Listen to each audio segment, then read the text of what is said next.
untuk hari ini datang para personil dari Polsek, dari Polres Sumatera. Terima kasih Pak sekali lagi.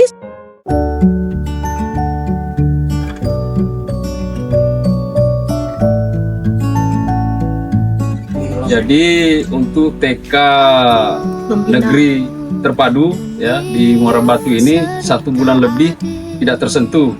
Nah, kami dapat informasi bahwa sekolah ini belum dibersihkan sama sekali. Jadi saya kirim personil ke sini untuk membantu mengangkat lumpur yang ada di dalam kelas di pekarangan.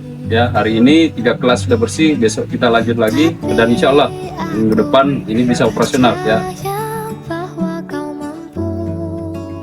Jadi pas saat itu ditelepon, saya langsung sangat berharap kali untuk ada bantuan, dan kepada Bapak Kapolres juga mengirimi personilnya.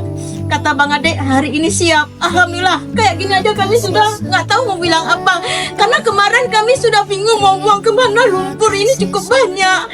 Dan anak-anak murid selalu bertanya, Bu, kapan sekolah? Kapan sekolah? Kami tidak tahu mau jawab apa. Tapi untuk hari ini, ya Allah, semua ini berkat bantuan bapak-bapak semua. Semoga amal ibadah bapak semua diterima oleh Allah Subhanahu Wa Taala. Sekali lagi Pak, terima kasih Bang, dan Bapak juga terima kasih, dan para personil semua yang telah membantu kami. Alhamdulillah, luar biasa, sangat lega hati kami hari ini, ya Allah.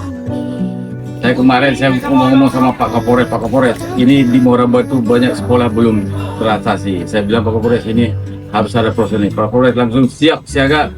Seminggu kita di sini. Alhamdulillah dengan hari ini, kemarin ini semuanya udah dibantu sama Pak Kapolres, personil di sini. Mudah-mudahan dalam minggu depan ini bisa sekolah semua. Terima kasih Pak Kapolres, Pak Waka, Pak Kabao, makasih. Mohon Tuhan, terima kasih semuanya.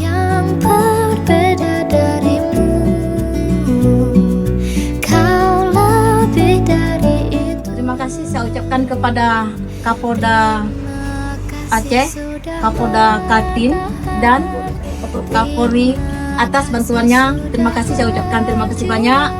Mengirim personilnya, alhamdulillah hari ini terlaksana dengan baik.